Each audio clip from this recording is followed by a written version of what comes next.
तव्हांखे ॿुधाईंदा हलूं त कुनरी मिर्च मंडी रोड तां सेठ गुलाम रसूल चौहान जी मोटरसाइकिल चोरी कंदड़ चोर ॻोठ गौर खान चांडियो में मोटरसाइकिल समेत ॻोठाणनि पंहिंजी मदद पाण तहत चोर खे सोघो कयो। रिपोर्ट सैयद अब्दुल रहमान शाह मुताबिक़ जॾहिं त कुनरी पुलिस खे इतला कयो ऐं त उन्हनि चयो त असांजी हद नाहे, कलाक गुज़रण बावजूद पुलिस न पहुती।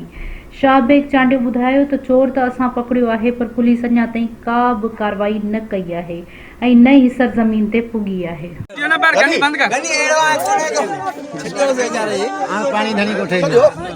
मोटर हथ थियो पंहिंजो चोर झले वरितोसीं, बाक़ी अलाए मालिका हाणे पुलिस जो कमु आहे, पाणी पुलिस पंहिंजो कमु कंदी, कानूनी कमु जेको आहे उहो थिए, हरू भरू कयो,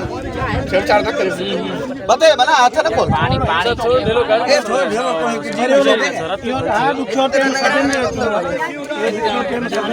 पानी पानी गिलास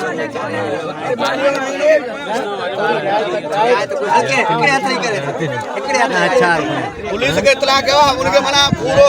हद मुनू कलाक थियो अञा ताईं माना पुलिस कोन आई, मुनू कलाक पूरो थियो वरी न सॼो राब्तो कयो न पुलिस का आई। पक्के मुड़ार के चवंदा चवंदा कुंडरी के चओ भई चोर असां पंहिंजी मुड़सी ना झलियो, मोटरसाइकिल पंहिंजी मुड़सी ना माना काबू कयो थो ऐं पुलिस अचण लाइ तयार एॾी लाकानूनी। ये